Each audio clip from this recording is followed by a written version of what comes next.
कभी कभी ना एक इंसान की शिकायत एक ऐसी चिंगारी बन जाती है जो पूरे देश को हिलाकर रख देती है। आज हम मुंबई के पवई में हुई एक ऐसी ही घटना की बात करने वाले हैं।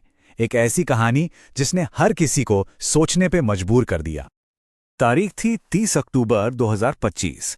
जगह मुंबई। वैसे तो ये मुंबई के लिए किसी भी आम दिन जैसा ही था, या कम से कम ऐसा लग तो रहा था, पर किसी को भी जरा भी अंदाजा नहीं था कि अगले कुछ ही घंटों में कुछ ऐसा होने वाला है जो इस शहर की सांसें थाम देगा। और इस पूरे कहानी के केंद्र में थे 17 बच्चे। सोचिए, सिर्फ 10 से 12 साल के। ये बच्चे एक ऑडिशन का सपना लेकर आए थे, लेकिन किस्मत ने उन्हें एक ऐसे खौफनाक मंजर में लाकर खड़ा कर दिया जिसकी उन्होंने कभी कल्पना भी नहीं की होगी। और ये शब्द थे उस शख्स के जिसने उन बच्चों को बंधक बनाया था। रोहित आर्या। मैं कोई आतंकवादी नहीं हूं, मुझे बस नैतिक जवाब चाहिए। अब देखिए, यही बात तो इस पूरी कहानी को और भी ज्यादा उलझा देती है ना? एक तरफ वो इतने बच्चों को बंधक बना लेता है और दूसरी तरफ कहता है कि वो आतंकवादी नहीं है। तो सवाल ये उठता है कि आखिर ये आदमी था कौन और वो चाहता क्या था? तो चलिए समय में थोड़ा पीछे चलते हैं और जानते हैं कि उस दिन मुंबई के उस स्टूडियो के अंदर आखिर हुआ क्या था।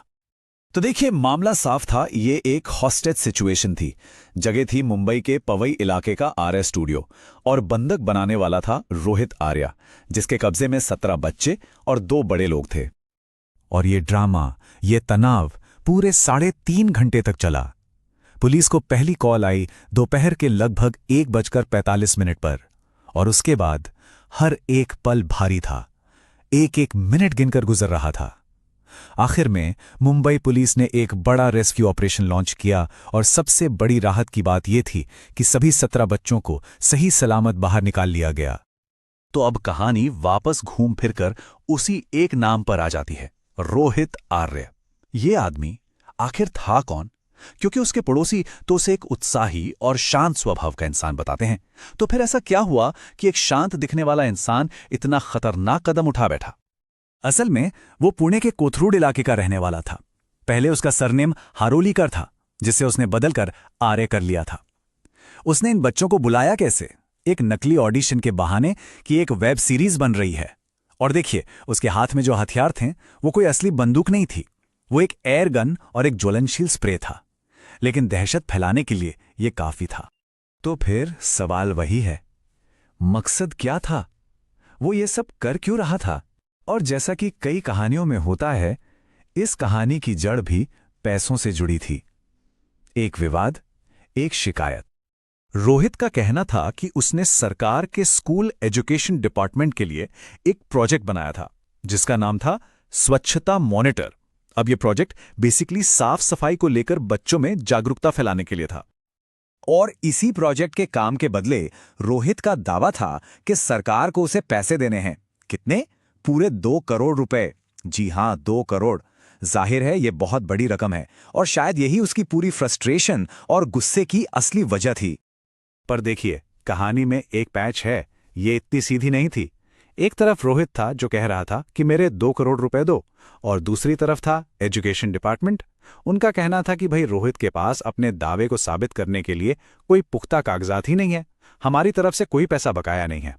तो अब सच किसके पाले में था? ये अपने आप में एक बहुत बड़ा सवाल था। तो ये जो घटना हुई, ये सिर्फ रोहित आर्या और एजुकेशन डिपार्टमेंट के बीच का झगड़ा नहीं था। नहीं, ये घटना अपने पीछे कुछ बहुत बड़े और जरूरी सवाल छोड़ गई। ऐसे सवाल जो हम सबके सिस्टम से सीधे तौर पर जुड़े हैं।